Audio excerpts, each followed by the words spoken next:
చెప్పండి సార్. ముఖ్యంగా ఈరోజు తెలంగాణ వ్యాప్తంగా పెద్ద ఎత్తున ఎమ్మెల్యేలు, ఎంపీలు, చైర్మన్లు అందరూ కూడా రావడం జరిగింది. ముఖ్యంగా నాడు ప్రధానమంత్రి గారు అన్నాడు రైతులు లేని రాజ్యం లేదని. ఈరోజు ఈ విధంగా చేయడం చాలా అన్యాయం.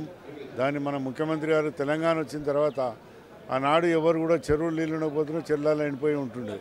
ఈరోజు మన ముఖ్యమంత్రి గారు ఎంతో దయతో ఆయన చెరువులను నింపి అన్నీ చేసి రైతులకు వరిసే నలుకోవాలని చెప్పి రైతులందరూ కూడా సంతోషంగా ఉండాలని చెప్పి ఈరోజు మన ముఖ్యమంత్రి చేసిన తర్వాత ఈ మోడీ గారు దీన్ని నేను ఒడ్లు కొనా ధాన్యం కొన అనేది చాలా చెడ్డూరుకం ఇది.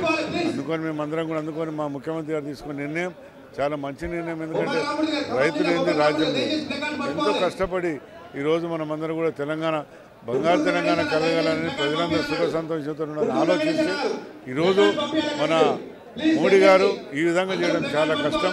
మేమందరం కూడా ఈరోజు హైదరాబాద్ నుంచి కూడా ఢిల్లీకి వచ్చి ఈరోజు పెద్ద ఎత్తున ధర్నా చేయ పరిస్థితి మన మోడీ గారు తీసుకొచ్చినారు.